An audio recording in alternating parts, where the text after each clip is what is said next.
then just go for maybe on pixabay.com and just try to find a silhouette of a tree. There are a bunch of them, and just use it here exactly how I will do right now. So I will create a new layer. I will go to filter and then render and then tree. Simple as that.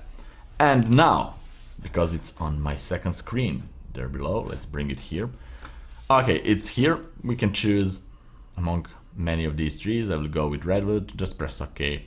It's pretty perfect for this. And now I will turn this into silhouette. I will go to image, adjustments, levels, and just bring everything to the right to create silhouette out of that. And also Control or Command T, and I will make the tree smaller. So again, optional size. I think it's okay. And now what I will do, I will go with a move tool, press and hold Alt or Option key, and just make several copies of these trees, as you can see right there. Okay, and now I will go and select separate trees and press Control or Command